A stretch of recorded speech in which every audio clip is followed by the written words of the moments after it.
So just a bit about what the approach is. So what UCLP have looked at is the post-COVID recovery and looked at the new model of general practice where it's been promoted as a hybrid model. That means face-to-face when needed, but virtual where appropriate. Also looking at supporting the wider workforce that now sits within primary care. There is a huge emphasis, as we all know, on self-management and digital. So actually the approach is using these principles to deliver some of those pathways. And that would make sense as we move on to the next slide, please, Paul. Thank you. So the learning outcomes here are, and again, because there are a wide range of people here, I'm going to just go through some basic bits about blood pressure target, a bit about diagnoses, how do you stratify, well, not you really, how UCLP have stratified, a bit about the Q risk, the concept of personalization, signposting to the local resources, and actually you tell me what those local resources are, red flags, and a bit about management, because really this group would be adjusting the medication. The next slide, please, Paul. Is there anything else that you feel you want to get out of this meeting today? Then please put it in the chat function. Now, I've got some of these slides, which again, as I said, will be quite basic to some of you, but for people, but please do just cooperate and answer. But this is self-assessment. We're not asking for a poll. Just answer these questions, self-assess, and then we'll go through the questions and answers later on. Okay, so who gets a high blood pressure check? Anyone new to the surgery? Anyone requesting it? Anyone from the age of 25? Anyone with diabetes? Anyone with family history? And I'm purely referring to the guidance that's available. So just answer it, self-assess, and then we'll just go through a bit of the theory bit as well. And again, 15 seconds if you answer it, just record yourself as yes or no or true or false, and then we will self-check. Paul, we'll just move on to the next slide in about 10 seconds, sorry. Just 10 seconds, sorry. Got a bit overzealous there, sorry. That's fine, don't worry. Okay, I hope you've had a chance to answer and self-assess there. Next slide, please, Paul, thank you. So I'm just gonna go through what the guidance states, okay? So what are the risk factors for hypertension? Of course, with advancing age. This, when I was sort of preparing, this was actually slightly surprising to me that up to the age of 65, women tend to have lower blood pressure than men, and it reverses after that. Just something to bear in mind. Ethnicity, I think we're all aware. Genetic factors, I'm sure we're all aware. Deprivation, lifestyle, I think we all are aware as well. And anxiety and emotional stress, certainly when I qualified a million years ago, then although it was recognized, it wasn't that well recognized where it was actually featured in the guidance, but now clearly anxiety and emotional stress is featured in the guidance as a major risk factor. And post-COVID, you'll find more and more people with that problem. I certainly am finding in my day-to-day practice. Next slide, please, Paul. The other factors which are associated, of course, anybody with heart failure, coronary artery disease, any cardiovascular kind of problems, you'd want to do the blood pressure. And of course, don't forget people with obesity and preeclampsia. That's hypertension in pregnancies for those people that haven't done much hypertensive work. So these are the risk factors. Now, what else do we, next slide, please, Paul. So what else is it that the guidance says? So who gets? So anybody with the risk factors that I mentioned, obviously, we have health checks over 40 in practices now, and those patients will get new patient health checks. So anybody that joins the practice generally will get it. And actually the QOF requirement is over 45 every 5 years. If you've done a blood pressure, which is normal, you tell them to come back after 5 years. But the frequency of the time we see, certainly in our patch number of patients, they probably get it every 6 months. But this is what the guidance is saying, that these are the type of patients and who should get the blood pressure check. Next slide, please. Okay, so again, self-assess, really basic for some people, and apologies again for those people that haven't done blood pressure much again. So anyone new to the surgery? New patient health check, absolutely. Would you give it to anybody requesting it? I mean, it'll be hard to say no if they want a blood pressure check. Anyone from the age of 25? Well, it's not anyone really. If they've got the risk factor, absolutely. Anyone with diabetes? Yeah, absolutely, you would do. And any one of the family history, yeah, absolutely. So I hope you got those answers and have managed to self-assess. So I'm going to stop there for a bit of chunk and check. If there are any comments in the chat function or any feedback or any other nuggets from any of the GPs that are here today, that would be really, really helpful. As I said, for some of the GPs, this is quite basic. For those of you who joined us, but it's really for the benefit of the people that will be delivering the pathway as well. This will be really helpful and a good recap as well. So I don't see any comments in the chat function. Okay, brilliant. Thank you. Paul, next slide, please. So I'm going to keep chunking and checking. So if you've got any questions, then please do put them there. Okay, just some terms. And again, for people that might not be familiar, primary hypertension is that we actually don't know a cause. It could be genetic, but we don't really know what's causing the hypertension. It's just primary. Secondary hypertension, usually associated with some other like endocrine diseases, some medication like steroids, etc. So it's related to a cause. We've got malignant hypertension. That means blood pressure, which is over 180, 120, and we'll sort of revisit that in a minute. Then there are two other terms that you need just to be aware of is masked hypertension and white coat. And they're kind of opposite of each other, really. Masked hypertension with your patient that comes to you in the practice and has got normal blood pressure. However, when he senses blood pressure to you, it's from home, it's high. And usually these people are patients who either been on medication, which is depending on the half-life, either running out or they're really nice and relaxed in the surgery. And at home, they've got sort of labile blood pressure. So actually average blood pressure would be high. And the opposite of that is white coat hypertension. And as I was saying at the presentation the other day as well, no longer white coat, but it's really, it's any clinician sort of induced hypertension. So see anybody in the practice, in authority, then their blood pressure shoots up, or otherwise actually it's normal. So just some terms you guys should be aware of. Next slide, please. Paul, thank you. So again, a bit of self-assessment. Again, I do apologize to the clinician, really, really basic, but I just had to add these because of the sort of the other people that are attending today as well. Most of you should know this. Just self-assess again. What are the complications of poor blood pressure control, stroke, heart failure, heart attack, kidney failure, blindness? I probably won't give you even 10 seconds for that.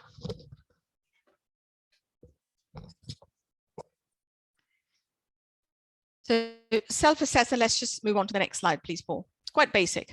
Okay, so again, if you use a chat function and just tell me what does blood pressure do? What does high blood pressure actually do? Why do you get these complications? What is it doing? Anyone? Any other clinicians? Anyone? Shab, do you want to come in? No, I think it's better if you let them answer. Okay.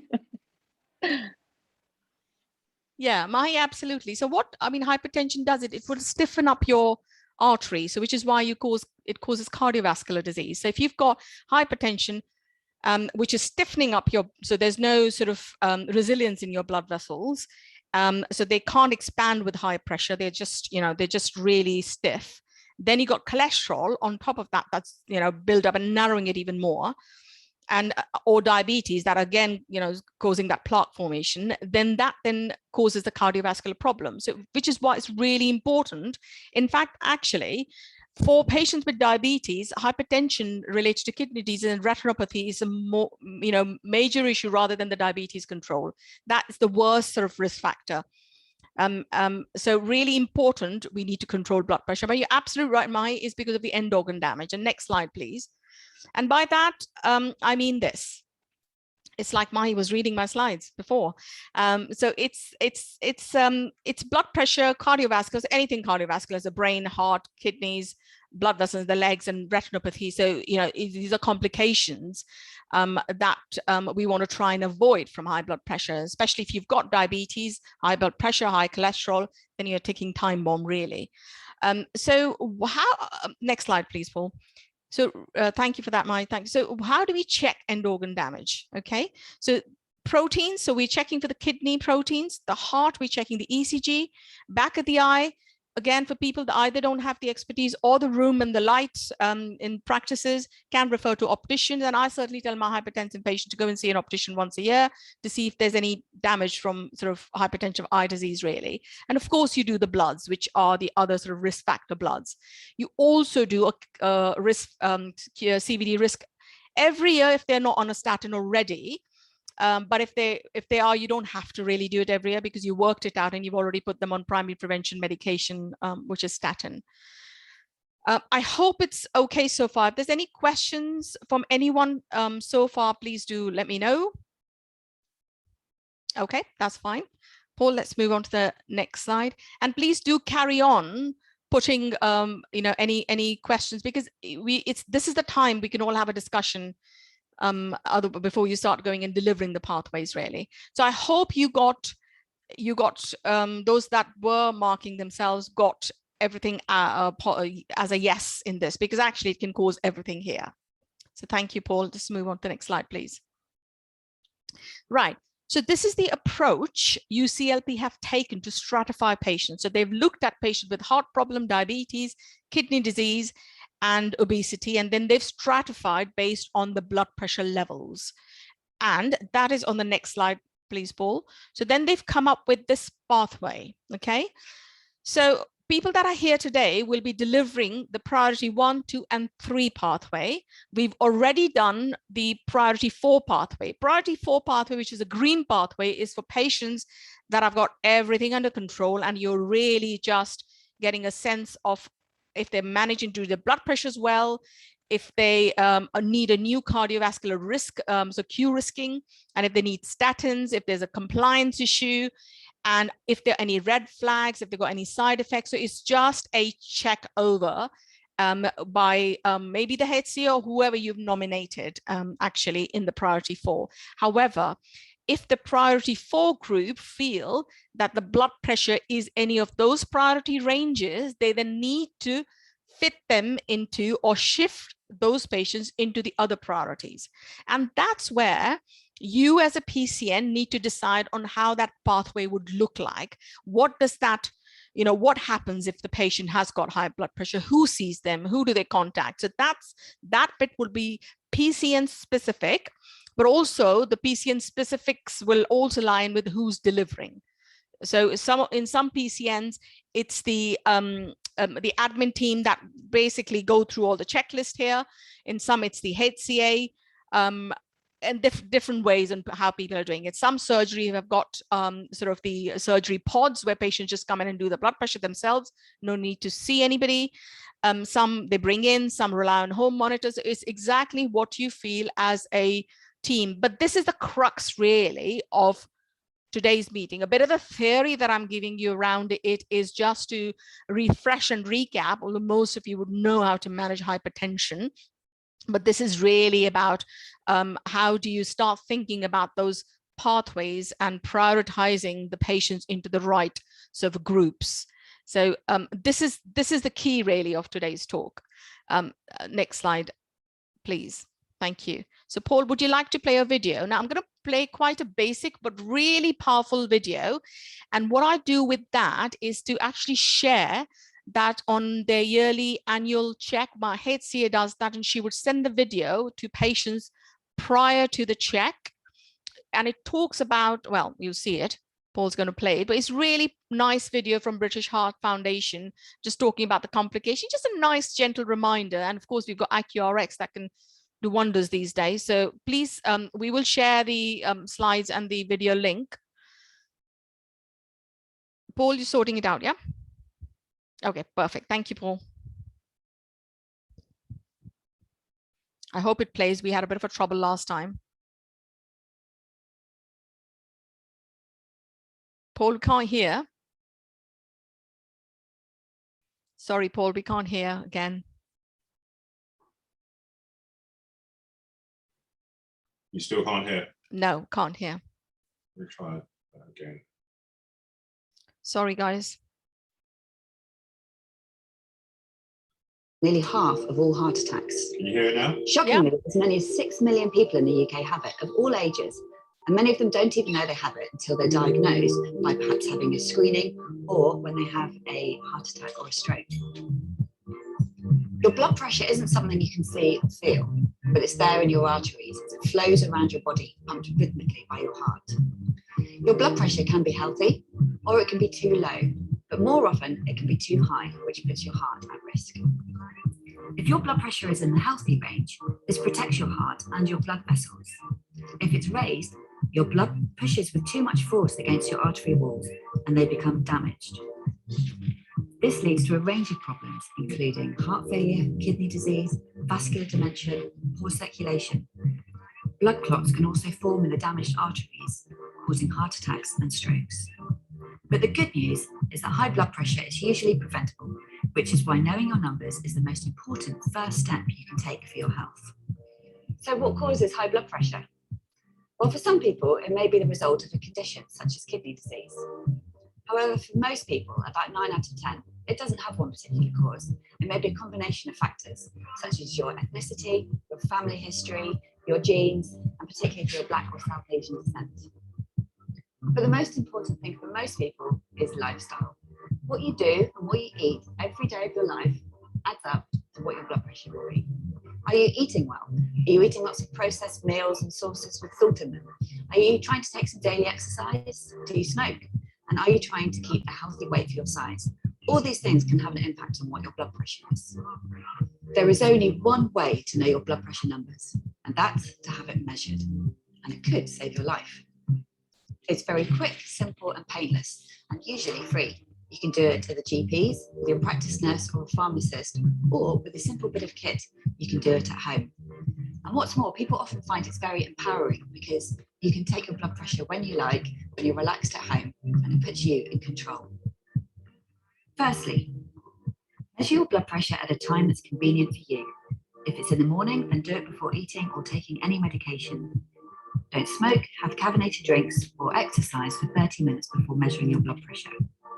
Sit quietly for a few minutes, get yourself in a comfortable position with your legs and ankles uncrossed. Try to be calm, still, and quiet. Make sure your arm is positioned properly. Rest your arm raised to the level of your heart on a table, desk, or chair arm. You might need to place a pillow or cushion under your arm. Roll up your sleeve, place the cuff on bare skin or over thin fabric. Turn the monitor on and press start when you're ready. The cuff inflates quite quickly, which will feel like a squeeze. If your monitor doesn't log blood pressure numbers, write them down.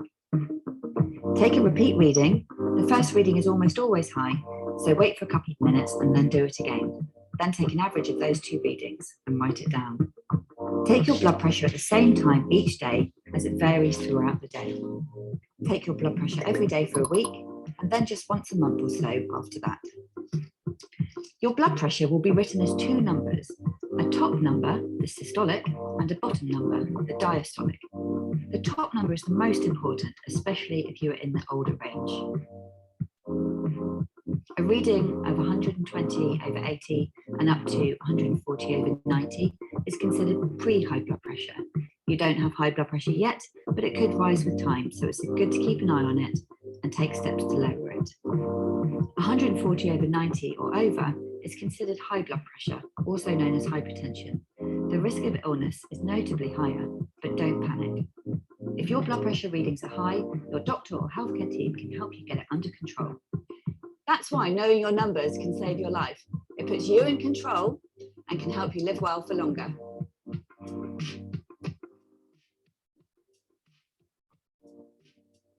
Thank you, Paul.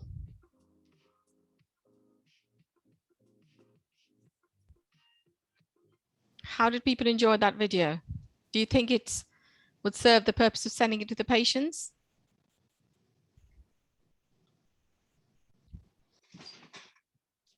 How would people feel?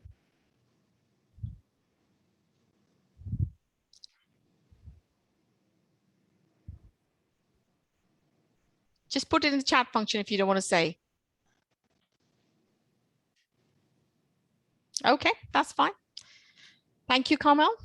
Thank you very much. I think that I thought actually that was one of the, we had a few a few videos, but I thought that was actually really, really good in terms of the numbers, driving home the point, how to do the blood pressure. So it covered quite a few, and absolutely, Carmel, it's actually quite easy for patients to understand.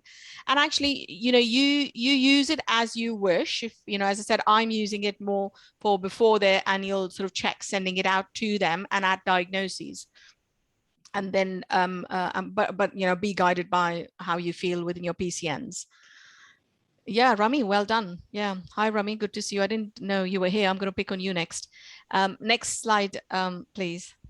Okay, so again, a basic self-assessment, and Rami and Shabnam and all the other GPs, you don't have to do it, but actually you might want to do it.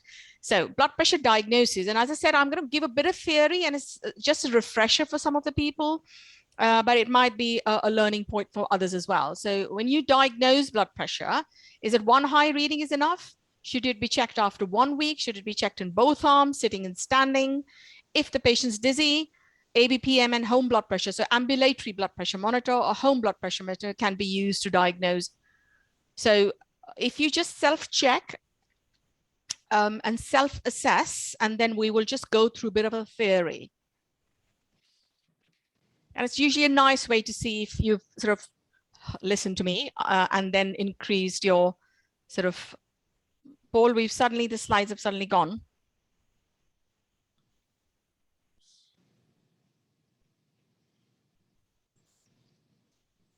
Yeah, thank you. Okay, so I'm going to move on to a bit of a theory. I hope you've managed to self-assess there. Next slide, please, Paul. Okay, so sorry, I have another 2 self-assessments. This is about ambulatory blood pressure.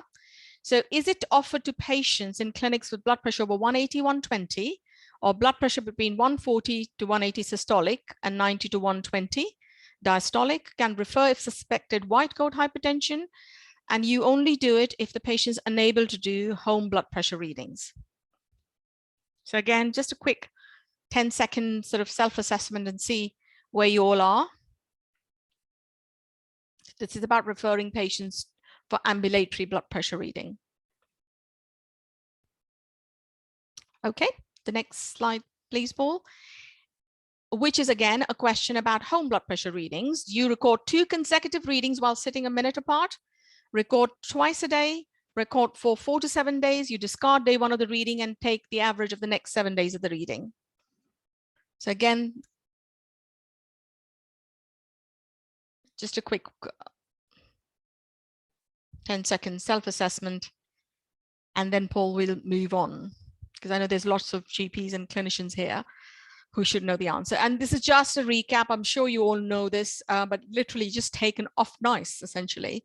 So the diagnosis is, so if you've got a patient in clinic who you've done a blood pressure and is 140/90, you always do a second measurement.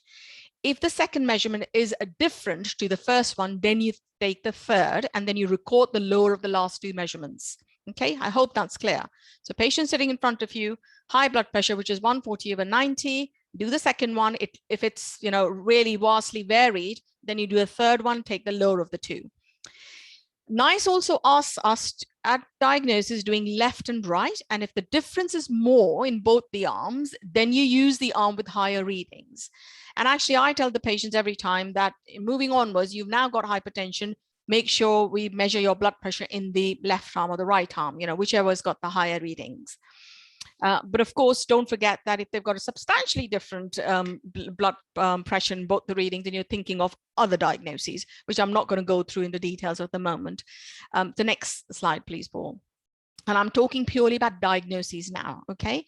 Now, this is what NICE says, is if your blood pressure between 140/90, 180/120, these patients get referred for ABPM to confirm the diagnosis. And should the patient not be able to have ABPM, they should get a home blood pressure monitor to confirm the diagnosis, which is where the MCQ is. So just focus. You've got a patient in front of you, his blood pressure is 140/90.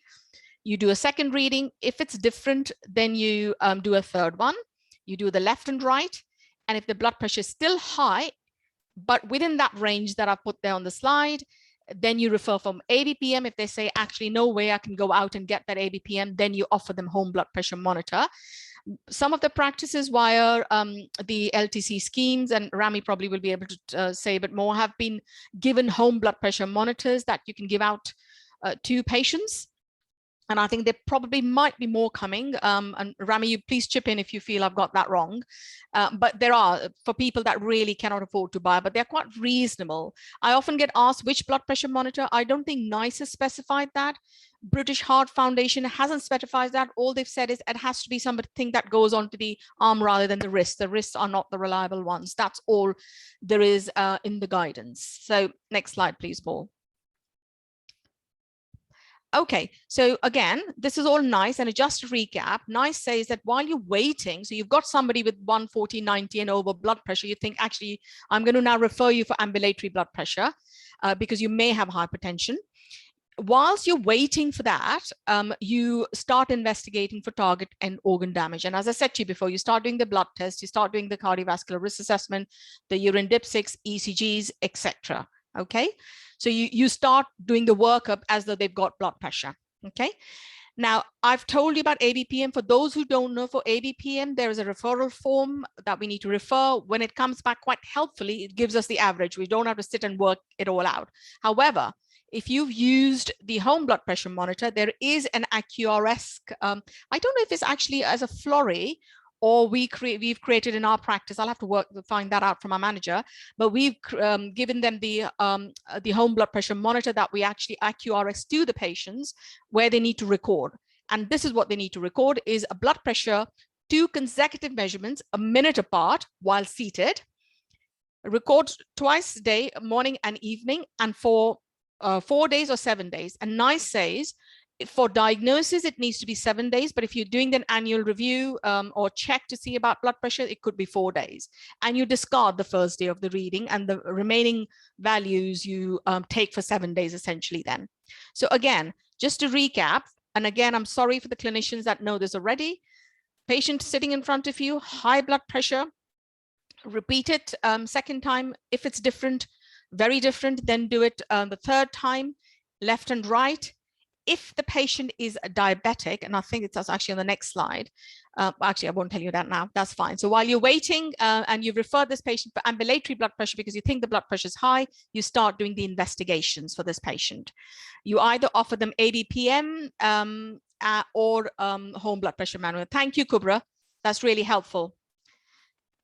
Are you asking me the question or telling me? So home, okay, so maybe what we've done, Kubra, this is what I'm saying. I think what we've done is we've used I'll have to check with my manager, but I think we've used the home blood pressure monitor that's available on British Heart Foundation, the monitoring template, and we've just attached it as a document to AccuRS that we then forward to the patients. So, but can I come back to you on that, Kubra, as to how we've done it? Anyone else has any answers to that one? Is there a template available on AccuRS? Rami or Shabnam, do you know? I don't think there is. No, so I think what we've done is we've actually done as an attachment. I can share I think that you have with to you. do your own. Yeah, I can absolutely share what we've done. Kubra, yeah, thank you for that.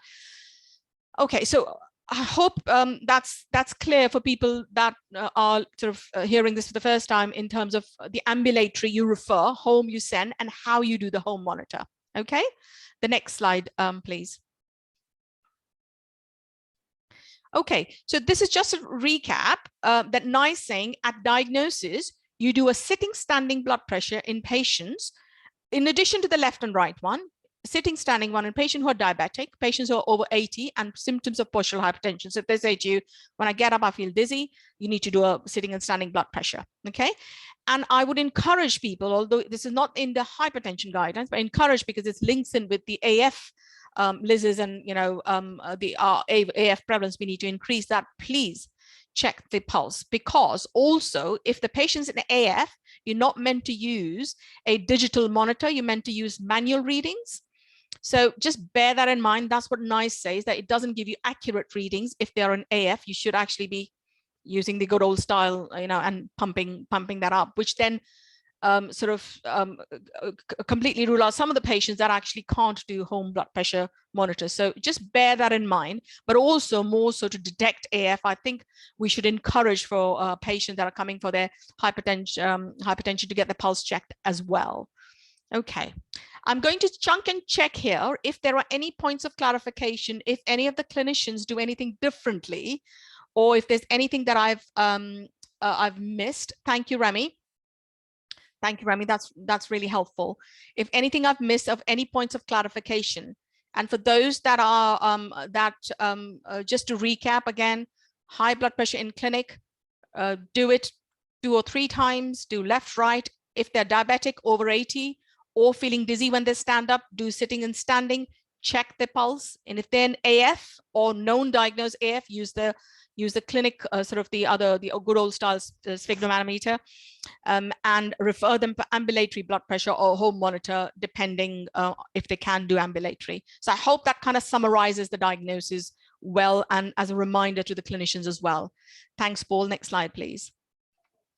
Okay, this is how you confirm, which again is not going to be surprising, is you have a clinic blood pressure 140/90 and an ambulatory. You just take 5 off basically of the ambulatory and home blood pressure monitors, which is 135/85, 140/90. So if you remember the figure 140/90, take 5 off and record that as the home and the ambulatory blood pressure. That would sort of give you the confirmation. So it's which when I read that, I thought, okay, it doesn't make sense, because if your blood pressure is high, you're going to refer them ambulatory. Why not just use that? But they want both. So that's how you confirm the diagnosis. Next slide, please, Paul. And do remember, just make sure those people that are newly doing this, make sure you read code these people, because again, the prevalence of blood pressure in our area is not as it should be. So a lot of people there on hypertension medication that should have been read coded and aren't. Okay, this is a quick review really.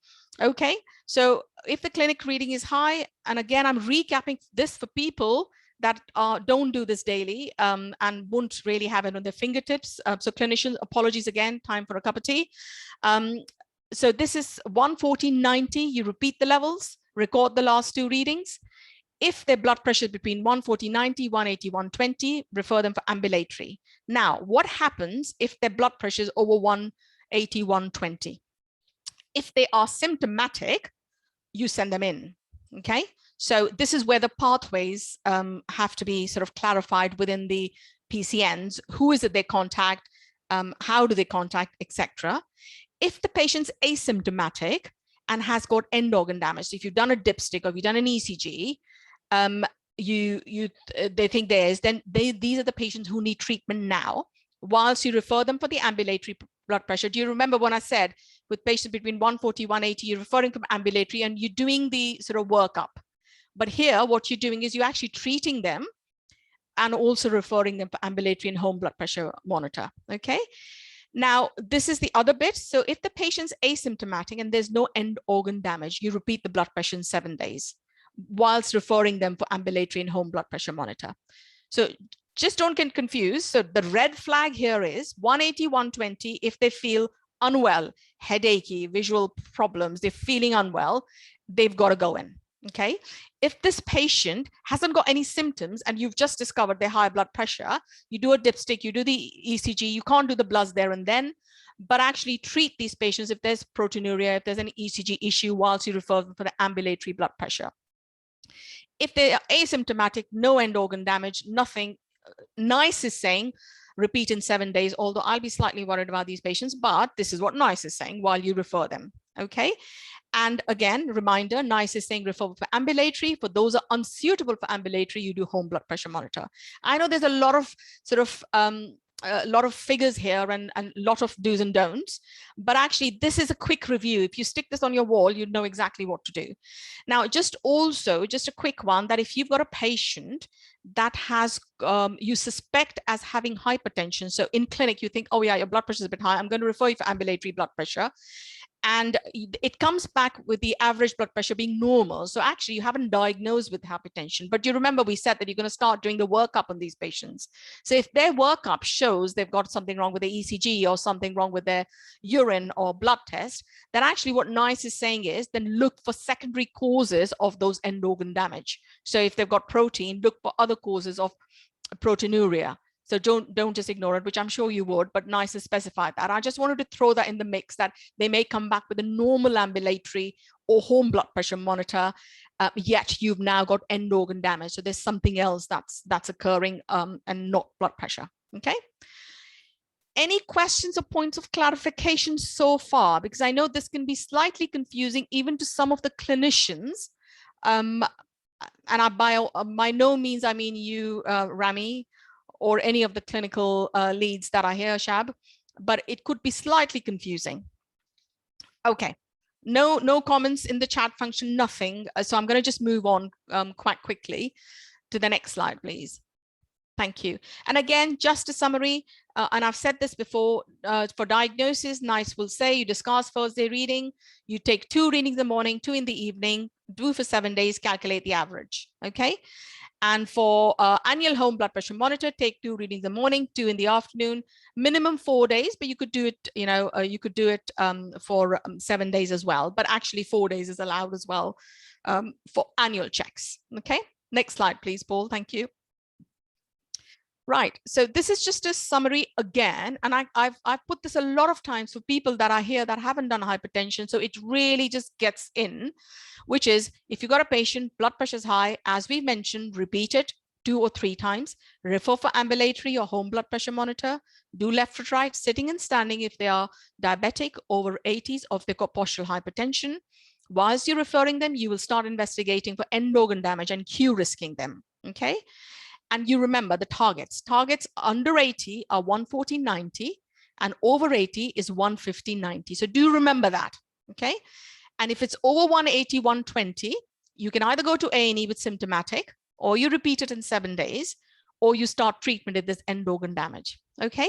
So that's the summary really of NICE in like 4 lines, but that's what the 20,000 pages of NICE actually summarize, okay?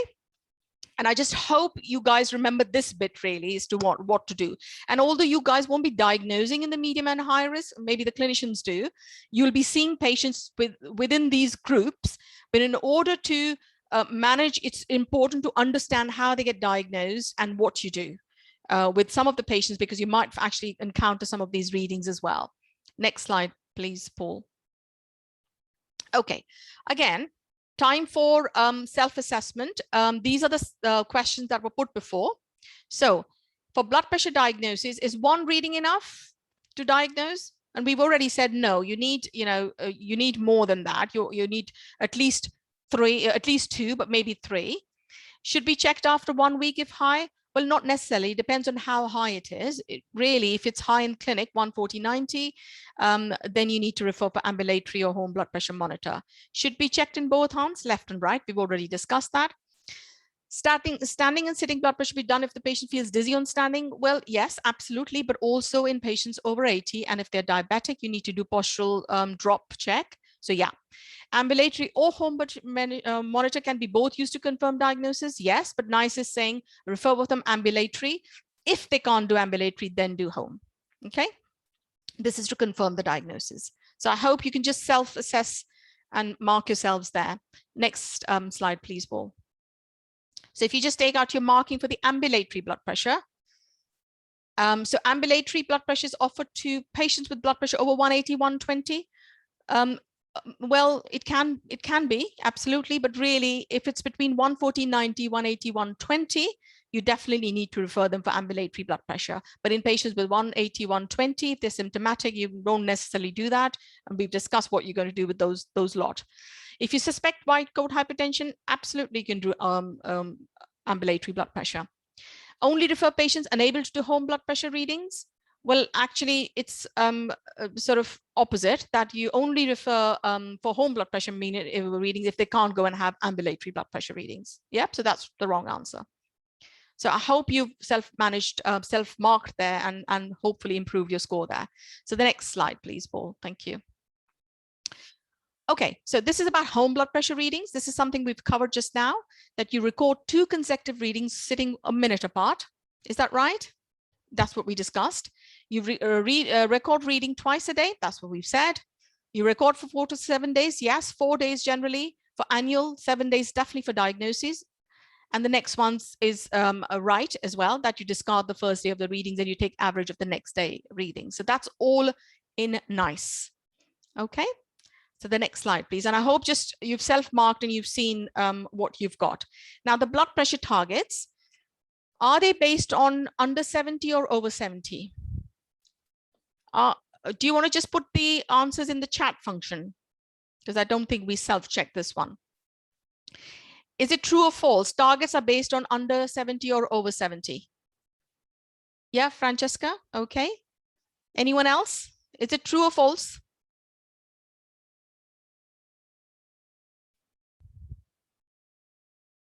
Yep, yep. Great, thank you all for contributing. It's really helpful.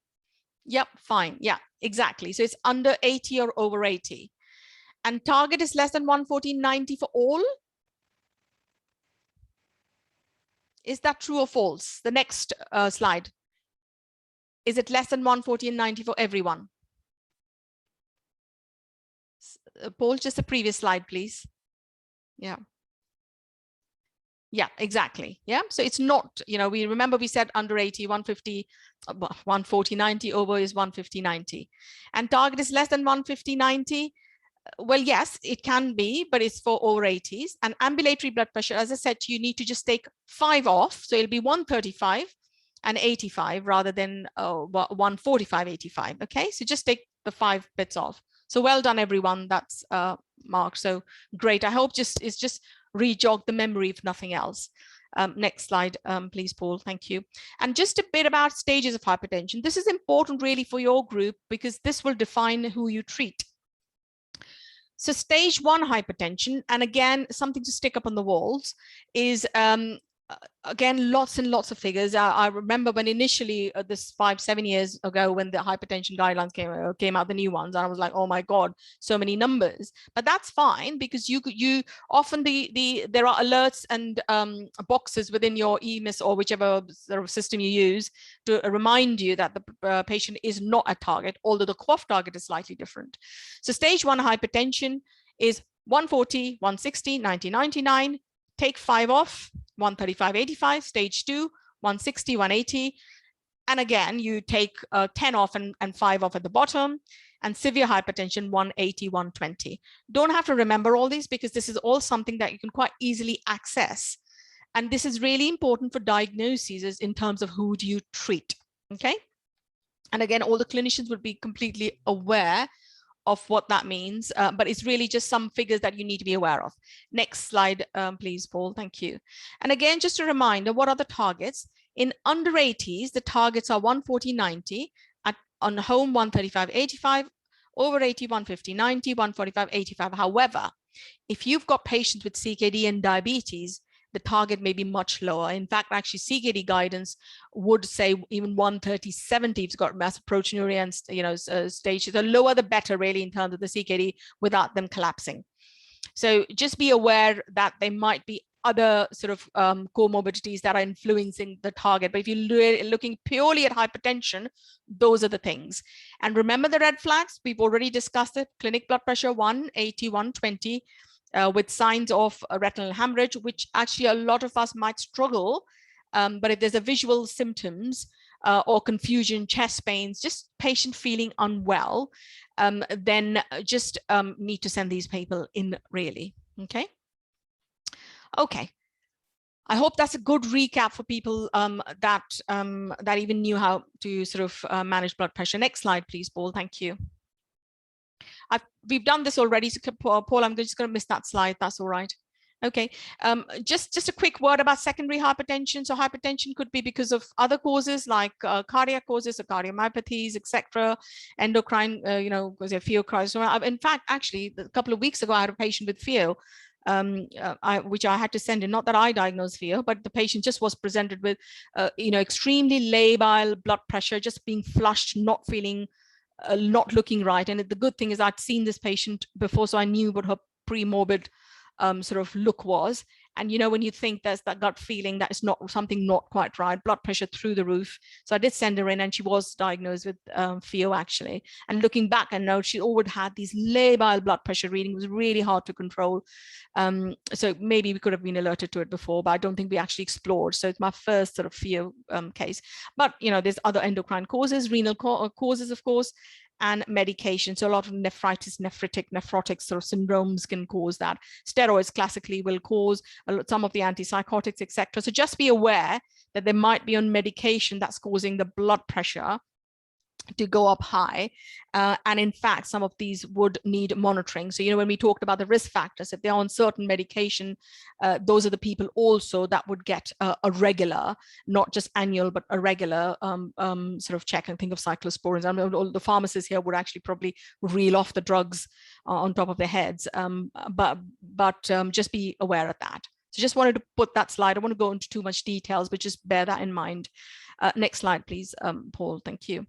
Okay, really basic for some of the GPs, but Q risk. Okay, so just self-assess. Is Q risk used to decide statin use? Is high risk over 15% and needs to be done once only, and used to decide that statin needs to be optimized? So just mark yourself. I'll give yourself you 10 seconds for that. So what's Q risk doing? It's a cardiovascular risk. So it's a risk assessment of patients.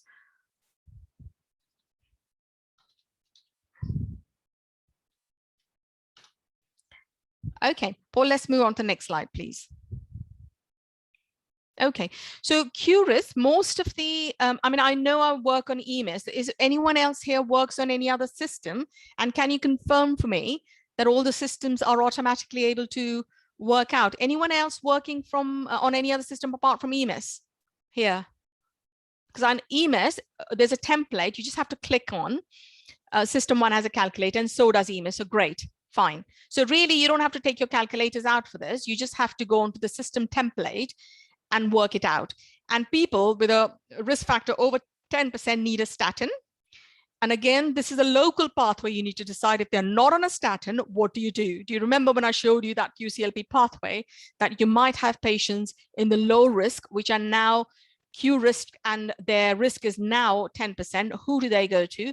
Equally, in your sort of category 1 to 3, priority 1 to 3, if you've done the Q risk and it's high, where do they go? So that's the local pathway discussions, maybe practice-based discussion, but that's a PCN to decide how best to manage that. But I've just put down here, if they're not on a statin, if you're not the clinician that can start, then please speak to a clinician to get them started on a statin.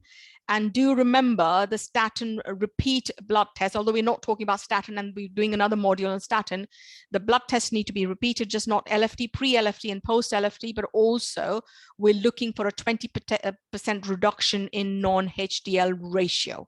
So we're not looking at the total cholesterol. And I'm saying this here because we've got clinicians and we're looking at sort of highly skilled pharmacists here as well. So you're looking at that ratio and you optimize the statin until you hit that ratio, which means you will have to. I've always got a calculator sitting, here, just trying to work out what that risk reduction looks like and how do you subtract, take away. But it keeps my mind going. Okay, next slide, please, Paul. So again, that was a basic thing, but here's another one. So annual hypertension review. Now, this is where the pathway will be for priority 1 to 3. What do you do in a hypertensive pathway? And do remember, I'm actually literally taking things from NICE and telling you as to what NICE does. And you might want to do other bits during annual health check, and do other comorbidity checks as well. But this is purely a NICE.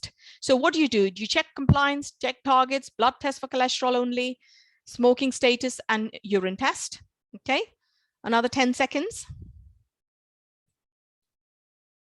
And thank you all that are sort of participating in the chat functions. I'd love others to sort of contribute as well.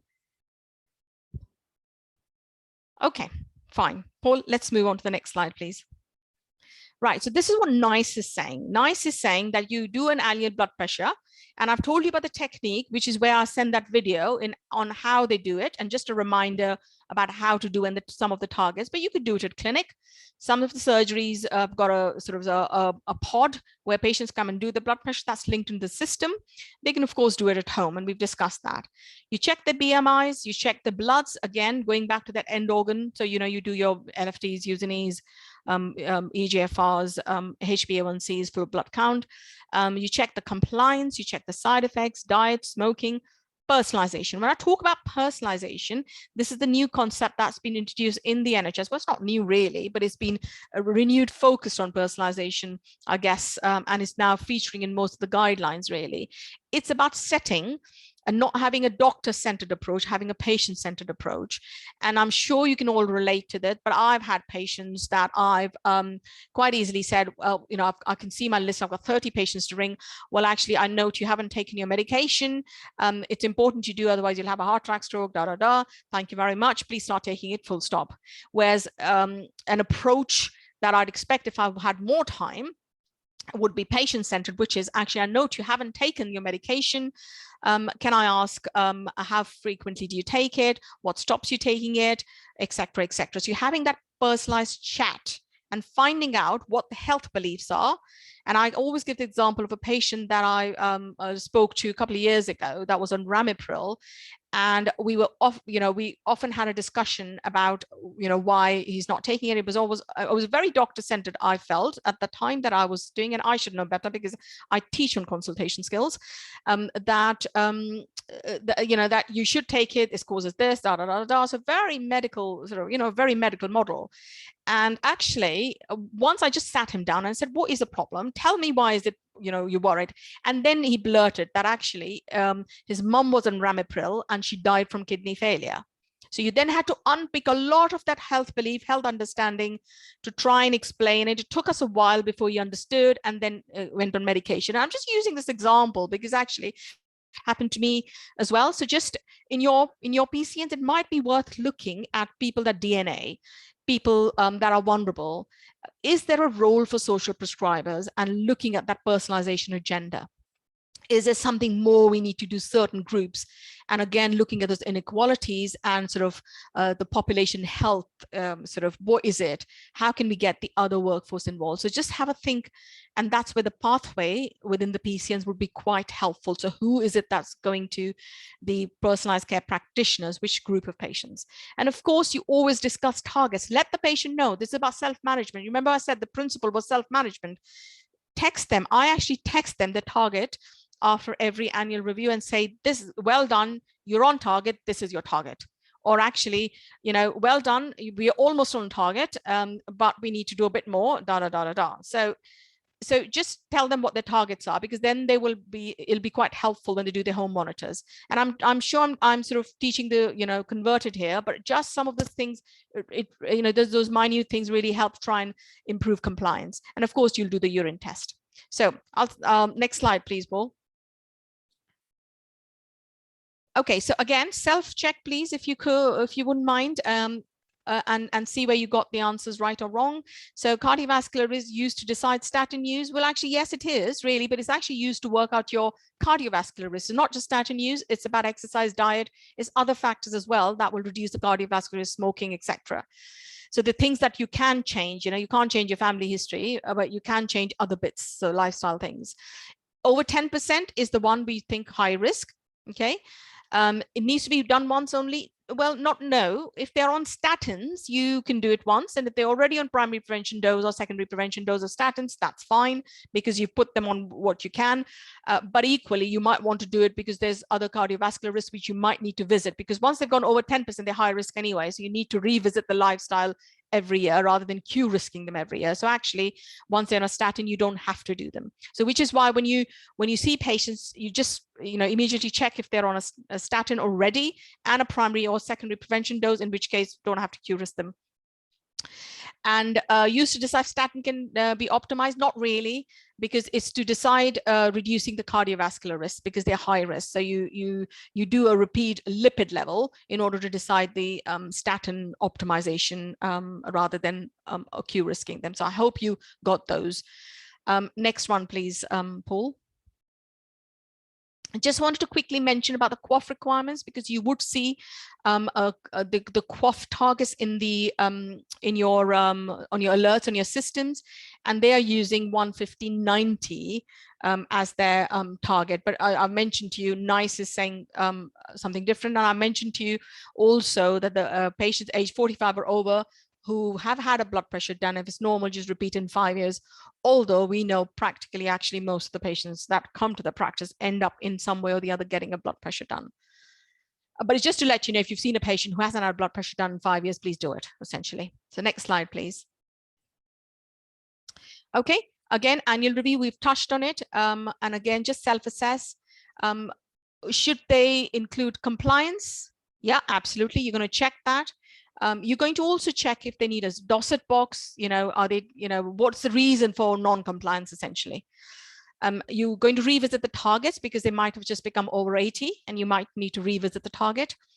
Blood test for cholesterol only. Obviously, we all know who've done MCQs and exams that when you see the word only, the answer is wrong. So that one is also wrong. You do a blood test for end organ damage and do everything else as well. Check smoking tests, absolutely. Urine test, absolutely. Looking at the end organ damage for proteins. Okay, so this is what I'd expect the HCAs to be doing during the annual health check as well. Next slide, please, Paul. I'm going to probably skip that one. Well, actually, I would just in your local areas, if you just use the chat function again.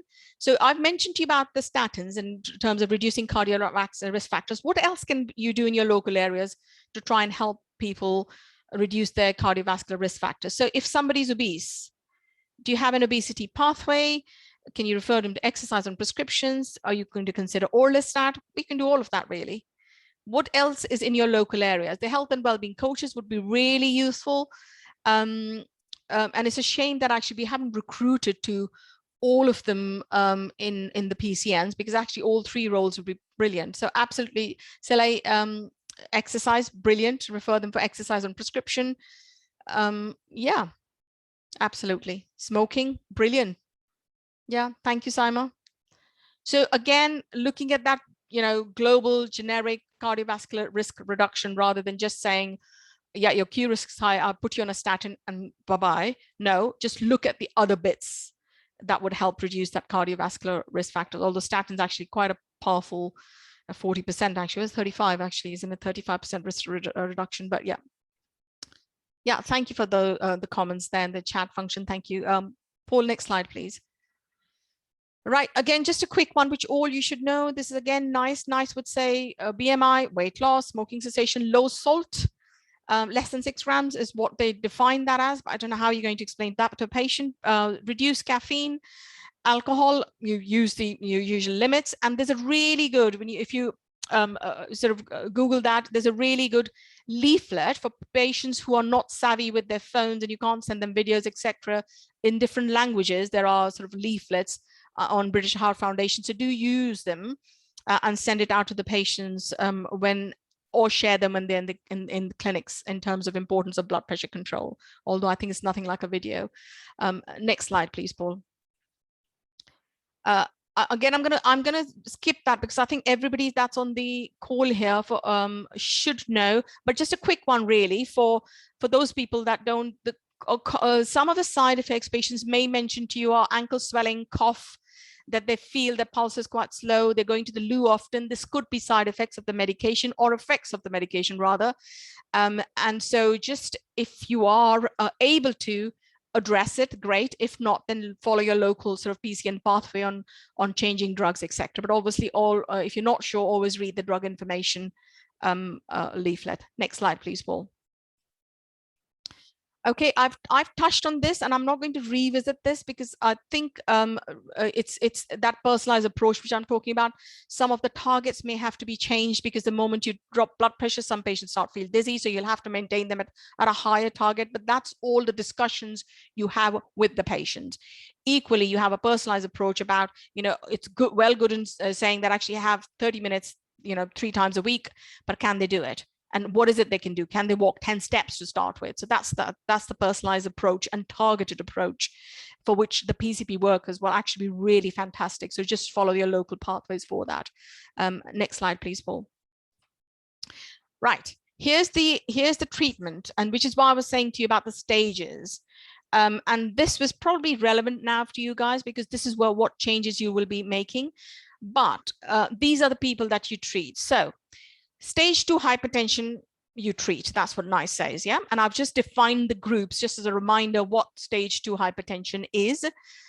You treat this group. Stage 1, under 80, you treat them if they've got 10 end organ damage, if they've got known cardiovascular problems, renal disease, diabetes, or their 10-year risk is more than 10%. Helpfully, or rather not helpfully, NICE has also added that you consider antihypertensive in treatment and lifestyle for adults under 60 with stage 1 with a risk below 10%. So on one hand, they're saying that actually should definitely offer to stage 1 if they've got all these other risk factors, but actually if they are under 60 with stage 1, you could consider have a chat with the patient and see what they feel. So I'll leave it to the clinicians and a local pathway to decide what you guys want to do. But personally, I have a chat with the patient and say, well, actually, this is what the guidance is saying. Where are you? Are you able to adjust any of your lifestyle? Are you able to practically change anything? If you say to me the next year, you're not going to be able to change anything at all, then I'd rather just treat you. How would you feel? So have that sort of discussion with the patient. So it's patient-centeredness, not doctor-centeredness, and not patient-led. Okay, and stage 1 hypertension over 80, you treat if the blood pressure is over 150/90. Okay, do remember under 40s who've been diagnosed with hypertension, NICE is suggesting you seek specialist evaluation for secondary causes. Okay, so do refer these patients on for evaluation. Treat them, but do refer them on and treat them based on the stage of their hypertension. But you know what? Actually, more and more now, I'm seeing patients obese that are actually developing hypertension, and it's actually primary essential hypertension without any secondary causes. But I've seen Hockham's, I've mentioned to you, I've seen a FEO, I've seen Conn's syndrome as well, with quite labile blood pressure in a young person. Okay, so again, this is basic for people that have been doing hypertension for forever, but the drug groups are ACE inhibitors. I think I'm back in here for now. Can you hear me now, Paul? Yes, we can hear you. I think hopefully it'll be okay now. Okay, so the management really, the drug groups, everyone knows that, but just a recap: ACE, calcium channel diuretics, beta blockers, and alpha blockers. I'm not going to ask you to name some. This was mainly for the low risk group, but just moving on to the next slide.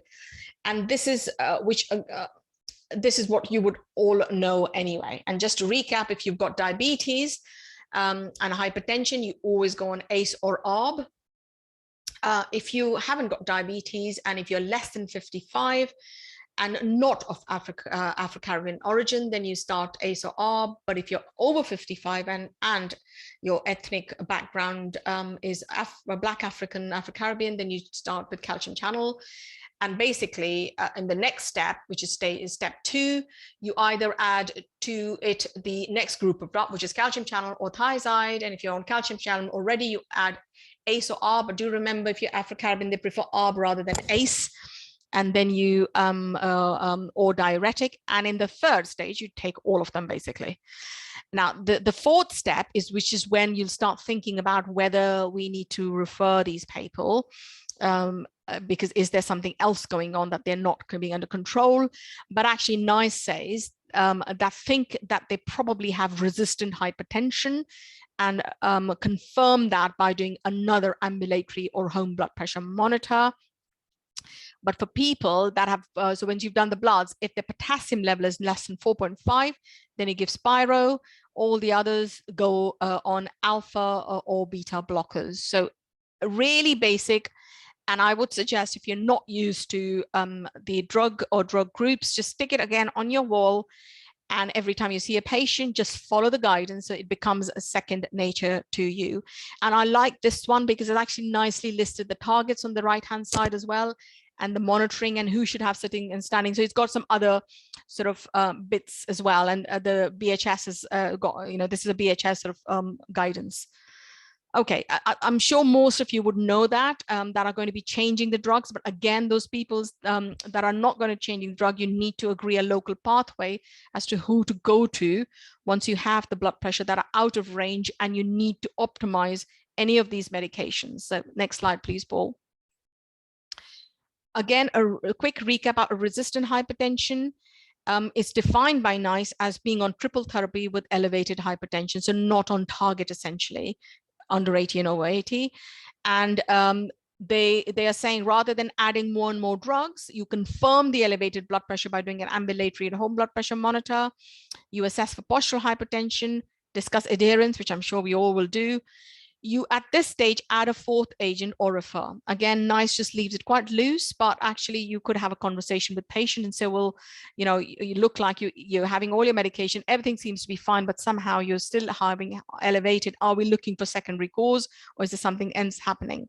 And do remember, if you have considered adding spironolactone, you need to check Usinase before and after. And if you have tried the fourth drug, please refer them at this stage. Don't sit on these people, because they are high risk, and they need to be really under secondary care, although I'm not sure sometimes what secondary care does, but follow NICE. Okay, next slide please, Paul. Just a quick one about when to refer. I've mentioned this to you.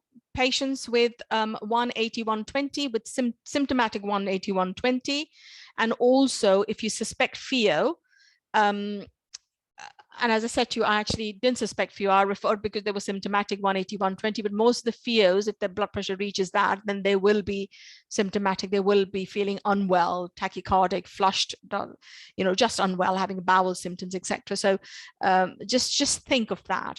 It's my first case in working as a GP for, as I say, a million years.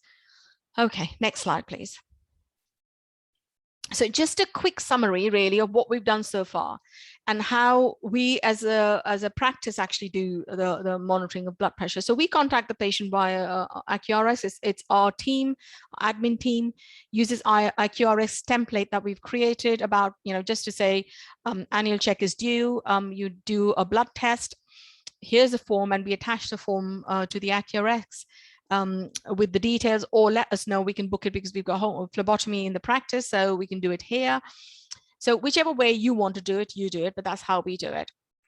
We also now record if the patients have got home blood pressure monitor. So on EMIS, you've got blood pressure done by patient at home. So we will actually know which are those patients that have got home blood pressure monitors. So what we do with those is actually send them a message, say, annual review due, send us your home blood pressure readings, and somebody will contact you. Actually, a lot of the work, like the exercise, diet, smoking, etc., our admin team actually take. But they know that if the patient is obese, is smoker, they then link them into the relevant sort of pathway within the practice. So and I'm just telling you this, you don't have to do this, just as an idea of what we do. We've got a pod in the surgery, so we ask them to come to the surgery, record the BMI, blood pressure, height, weight, and the blood pressure, and that gets linked into the EMIS, and we get alerted from if they're in range or not. And we obviously, after that, we will tell them to go, and we'll tell them what their target should be as a reminder. We also send the video, which I haven't put that down here, with them for the bloods and ACR, look at the other factors, signpost, exercise, etc., check compliance. And importantly, can everything be done remotely? Or would you have a hybrid model? This is what for your PCNs to decide. Can most of the things be done remotely, and the patient then comes in minimally for whatever he needs to come in for? And absolutely reminder again, if there are patients, if you've got the skills, even if you don't, please learn them, do check the pulse and see if they're an AF. Next slide, please. Okay. I'm going to stop there because I think I have spoken and my sort of voice is completely dry. I do have a bit of clinical case scenarios. So I just got some case studies, but I will just stop there for 2 seconds to see if there's any questions. And I'm actually joined by my lovely clinical colleagues who could sort of chip in and answer some of the things as well. So any questions, guys? Put it in the chat function if you don't want to speak. That would be fine.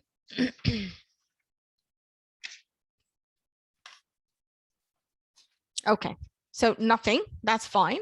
If you think of it later, by all means, just put it in the chat function. Next case scenario, please, Paul.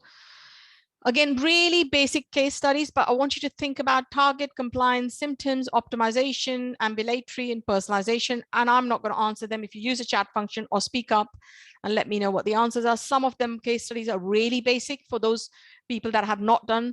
For the clinician, if you don't want to answer that, that's fine as well. So next slide, please, Paul. So this is a 58-year-old, come for the blood pressure 150/90, known hypertensive. He attended a year ago. The blood pressure was 145/88. He's on ramipril. So first thing, is he on target?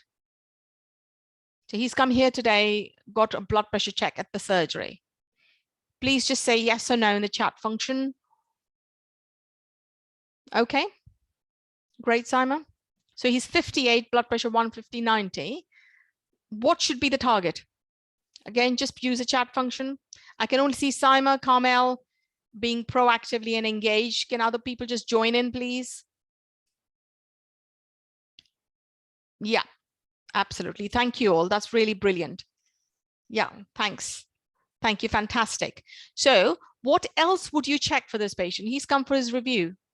So you've clearly noted that he's not on blood pressure. You know, we need to change the blood pressure target. What else would you check? Last year blood pressure was 145/88. Curix, fantastic. Bloods, fantastic. Yeah, thanks, Aisha. Compliance, BMI, annual blood pressure, lifestyle, fantastic. Great. Yeah, exactly. Yep. Right. Yeah, got it. Yeah, you guys got it. So that's all you will be doing, or would have been done by the low risk group and you're contacted. But equally, if you're doing the medium high risk group, you still have to do everything. Yeah. Side effects. Thank you, everybody. I think you got all the answers there, really. And compliance for me was one of the major sort of things, because his blood pressure was okay-ish last year. So we need to maybe look at optimizing the medication or stressing things. So the next steps essentially would be to do all the tests, etc., which you've already mentioned. Okay. So this next slide, please, Paul. 82-year-old, he sent his blood pressure readings to you. What's the average reading? How would you work that out? What do you do? Anyone? Yeah, thanks, Carmel. Yeah. Okay, fine. So if you're diagnosing, absolutely, he needs to do a 7-day rather than 4 days, but this is an annual, he could do 4. Yeah, fine, great. Thank you all, that's brilliant. Okay, next slide, please, Paul. I think we've got the converted here today, haven't we? Okay, so this is a 66-year-old known hypertensive, home blood pressure reading 132/78, cholesterol 5.9 on the recent bloods. What would you do? Is his blood pressure on target? Home blood pressure reading, and what should be the target? Do you remember 5 off? Yeah, Kubra, thank you. Q-risk him. Q-risk, absolutely. Yeah, blood pressure is on target. And what should be the target?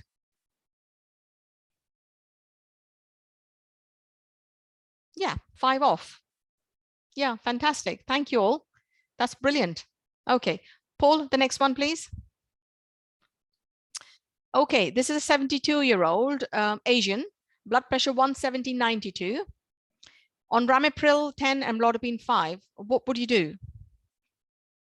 So you've seen him in clinic, his blood pressure is 170/92, known hypertensive, clearly, being on ramipril and amlodipine. What would you do? Is he on target? Yeah, thank you, Mahi. Absolutely, we'll check compliance. Anything else?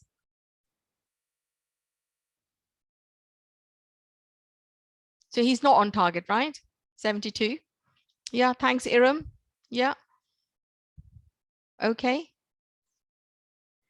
Okay, Simon, you could recheck, absolutely, but remember, NICE is normally saying as diagnosis, but you know, in practice, you could do 3 times, fine.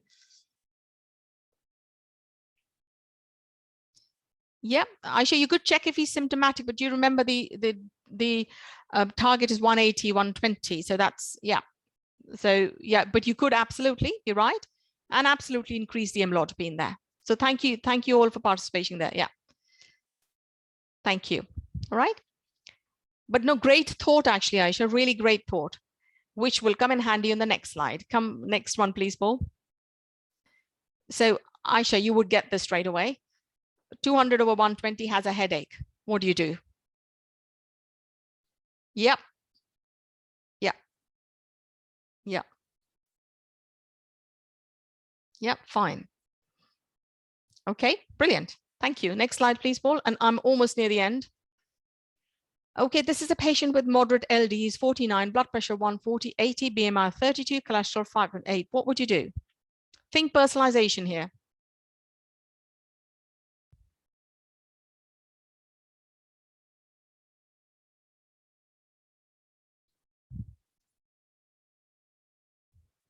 So again, in view of inequality, any any comments, just put it on there. But just do remember, you're going to treat patients with LD same as the other. So we are looking at inequalities in LD. Just because they've got LD doesn't mean that the targets will be any different. But you make reasonable adjustments. So you adjust. So if they are saying that, you know, if the patient's not taking his blood pressure medication because they don't like chewing it, or they don't like, or they chew it up or spit it out, do you need to then make reasonable adjustment by giving them liquids? And would that then, do you need to give it covertly? So there's a whole load of sort of issues then start arising, but don't ignore the issue, because I think the inequalities are because we just don't think of that personalization thing in particularly in LD patients. So just check why they're obese. Do they need to be referred? And do remember, you know, it's great saying to them, actually, I'm going to refer you to the exercise program. Start thinking slightly wider. Who's going to take them? Have they got the right care package? You know, have they got the carers? I'm now going to put more stress on their parents to take them when they actually can't, and make them feel more guilty for not taking them. So it then impacts on other bits. Like, do we need to speak to their social worker to see if the care package needs to be reviewed? Because now in their planning, they need to include that they need to, you know, go for exercises. So there are wider issues around LD patients. You've got the community learning disability teams to try and support any communication problems with patients. So do involve them if you feel that there is that they could support in management. And also some of the community teams as well, like the ICM, etc. But of course cholesterol as well. So please treat them at par with the rest, except that you will need to consider reasonable adjustment, best interest decision, not on your own. Try and get that MDT approach. But Rami, you're absolutely right. Social prescribing, lifestyle compliance. But what I want you to really think about is the wider impact on the LD patient. Is not just good enough saying that, yeah, you need to exercise, I'm going to refer you for the exercise program. Start thinking about who's going to take them, what's happening at home. Are the parents doing everything? Are the parents, you know, do they need a carer's assessment? So start thinking about other lateral things to try and support, because it's a support mechanism around these patients that would actually make or break it for them. And of course, with the cholesterol, you would Q risk, etc., etc. So thank you for that. Next, and the last one, I promise. Okay, so this is a Caucasian lady, 65, annual check, blood pressure 165, 98, amlodipine, losartan, and indapamide. What would you do now? So the blood pressure clearly is still high at 65 on triple therapy. So remember what we said about triple therapy? Yep, check compliance, you do all that, absolutely, yep. So they're on triple therapy. Would you add a fourth drug? Let's assume that they're, yeah, absolutely, you would check the renal function. Why do you want to check the renal function, Saima? Yeah, great, Carmel, you got it. Well done. Yeah, exactly. So you check the potassium level, 4.5, do you remember? Either spiral, or you start looking at the sort of alpha blockers and the beta blockers as a possible fourth option. Consider a referral. And I've said to you, I've had a few patients that that have had all sorts. Okay, that's actually the end of the case studies. I'd be pleased to hear. So I hope that's giving you a refresher for most of you that are here today, because I'm sure you knew the guidance anyway. But for those people that have never done it, I hope it's given you some basic understanding of diagnosing, managing hypertension, but also your position and place within the pathway and what you're going to do. Paul, is it possible to just go onto the pathway quickly again, just as a refresher and a reminder that I want the PCNs to start thinking? I think it's probably the 5th slide or something, Paul.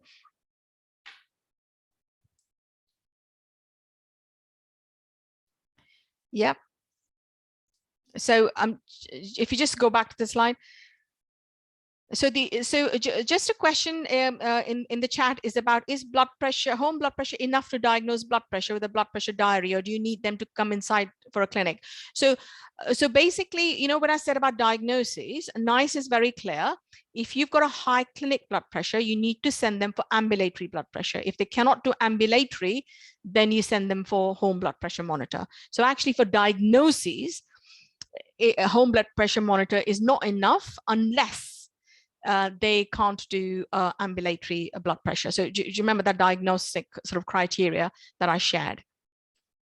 And it's all in the slides, which you can take. And as I said, you can create your own sort of pathway and stick it on the wall. And as you do more, you just get used to those readings and levels. As I said, I struggled initially trying to remember who's where, gosh. But I think you've done so much of hypertension that it just now sticks in. So this is where the priority group, this is why you're here, priority group 1, 2, and 3. I'm just going to open, we finished, wow, half an hour early, it was meant to finish at 2. So I'm just going to open up to any comments, and I've got Rami here. Rami, anything from you that you feel as a PCN you think would need to be covered more, and Shab, you as well? If anything that you feel that needs to be covered more than what we've covered now. We will be doing some refresher and updates as we move along when we've done the round of sort of training, and you're more than more than welcome to attend the other sort of sessions as well. Rami, are you there? Yes, Jyoti. Yeah, no, thanks for inviting. You know, it's very interesting, and I think it's always education refresher is always welcome, because otherwise we can become compliant as well. So my only suggestion would be, you know, this the UCL slide which you're sharing on the high risk. Yes. So it is good to have, if the practices CAG can work on to highlight to the practices and give a breakdown, like, see, these are your high risks, and these are your medium risks, and these are your yellow ones. So then we can see, okay, which group need to be called and recalled. So just to ensure if all the practices have these templates up and running, and actually they have managed to identify these patients. So I think this could be a quick turnaround, because we do need for cough, and I'm sure once you do on this, it will fill in your cough template as well. But absolutely, the first step would be to get probably the PCNs or the federations or the KEG team to ensure that can this searches be done and downloaded, so each of practice has that, and confirm it that all the practices have this data. So Rami, so that the searches are there. In fact, I've just pulled mine out today from the EMIS UCLP KEG. So it's there, but your point about actually making sure people are aware of where it is and how to access it within the system is a good one. And I'll take that away, and we'll try and get some comms out for that. But thank you for that, Rami, that's really helpful. Shab, anything else do you feel that needs to be covered? I think now it's just a case of we as PCNs need to go away and work out how we're going to put the pathways in. Yeah. For the PCN, and like you said, you know, who's going to do group 4, 1, 2, 3, and again, although we might put a PCN pathway in, but again, there's going to be individual practices, because some practices already do things certain ways, and I think just working out those little nuances more than anything. No, absolutely, Shab. I mean, that's why I say it's about recognizing the workforce and then training the workforce, and then having a safe pathway as to who the workforce can go to if things aren't right. And that's all about governance, really, isn't it? Yeah, I mean, I think that's the next step. So I think up to now, so this training, it pretty much covered everything I think that needed to be covered so far. Yeah. And maybe as things go on, there'll be issues or little things that are going to come up, and maybe, like you said, in your refresher courses, if we get some feedback in, and then we can tailor those more towards, you know, what's coming up and what people are finding, what challenges people are facing. Yeah. And I think we probably, I mean, we ran a TNA before doing the delivering this, and that's where most of the slides sort of is based on the TNAs. We probably do another one before the next set of education, but we are running similar sort of things on low and medium and high risk again. So for people that feel that they want to attend and it will just help them to listen to it all over again. It's recorded, but equally you can attend and ask questions. But what I'm really keen on is if you feel there's anything else that should have been covered that I haven't covered, if you don't tell me, I won't cover it in the next time as well. So please do provide feedback. Paul, I don't know if you've got any feedback forms but actually just before I finish, can I just ask, are there any other comments or anything else from anyone that's here today? Any of the pharmacists, do you want to provide any feedback on the training today and how you felt, or anything else that could change? So I've got Jaspreet, Mahi. Jyoti is Rami. If Hi, nobody, Rami. I just quick add, on the search, when we do a keg template, search on ours, over there it comes up as 2A, 2B. So it's just to make everyone aware that it may not come as all we see in the colors. It comes as a group of patients like 2A, 2B, 3A, 3B. It goes on to 4. And then it tells what percentage of your patients are in each group. Right. So I think it according to the range of BP, it tells you that way. Okay, that's fine. I mean, I'll get that comms out, because like you saying that I would have thought people would have known, but clearly they don't. So Paul, can we take this an action to let Nikisha know to make sure that some comms go out from us? Will that be okay? Yeah, I'm seeing her later this afternoon. Yeah. So I'll raise it. Okay. Right, guys, fine. I mean, obviously, thank you so much for participating and for being an excellent interactive audience. It's really useful comments, and I think we've driven home the points for those people that knew it all anyways. I'm really sorry, but I hope it's helped. But would you mind just rating your confidence now? We had some 4s and 5s, and I do hope you've learned something and it's moved on a bit. So could you just so we would know. Iram, go for it. If you can ask me directly, or you can ask openly, or you can type in whilst you're doing your confidence rating, please. Hi, everybody. Yeah, thank you for the presentation. It was fantastic. I found it really useful. Just a quick question. You mentioned that we should check renal function before starting diuretics, which is generally the 4th line. I've not really seen that in practice that's happened. If patients going to get put on spironolactone or indapamide, I have seen in practice that they just put on it straight away. They don't check the renal function before starting the medication. So is this something that's new, or? No, it's not. Well, when I say new, it was reflected in the last update guidance, which is actually not new at all.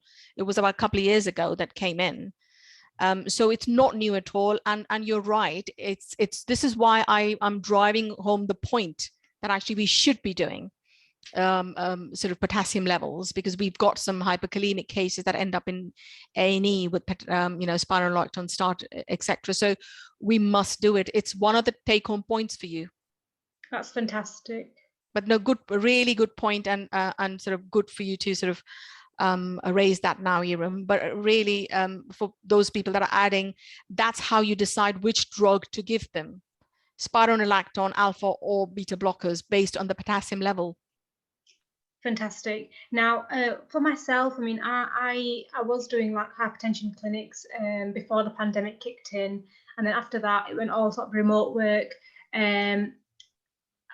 But with like beta blockers, particularly, I try not to increase these. Myself, if they're on a beta blocker already, I try not to increase unless they've had a recent pulse check. So with this pathway, with most of this work is obviously remote, we're going to be doing it remotely, like the pharmacists are going to be working remotely. So what advice would you give in terms of increasing beta blockers? Would you say that refer them to, in clinics, so they have a pulse check first? No, not necessarily. So ideally the pulse check, so hypertension guidelines, if you see, there's no mention about pulse check as such. But if you look at beta blockers, if they've got home blood pressure monitor, that tells you the pulse rate. The only reason why I'm suggesting is checking if they're in AF, because these are high risk patients, they may go into AF. And that's what the patient can't check at home. Fantastic. You see what I mean? So most of the blood pressure readings, actually all of them really have got a pulse rate on them. Yeah. So you could quite easily and safely increase that. And it's not just this other patients that come from the cardiac clinics. We all know, the typical SHO instruction, increase and titrate and do this and do that. You're asking to, so my first question to the patient, have you got a blood pressure monitor at home? And if they do, I just tell them to do their own pulse. So it also depends on the knowledge of the patient that you have. Sure. Do you see what I mean? So because if you know the patient well, you know that they're sensible, they will be able to do it. And that's where the personalization IRM comes in. There will be a handful of patients that you feel, I don't trust you.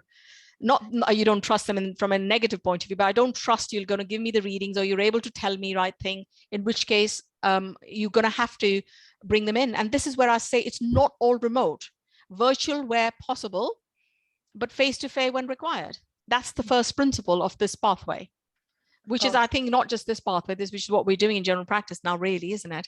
Yes. And the blood results, NICE is not being specific, but actually, if they've had a blood result in the last 3 months, which is normal, and they've had no change in medical circumstances at all, I would be happy. I don't know what the other clinicians here feel.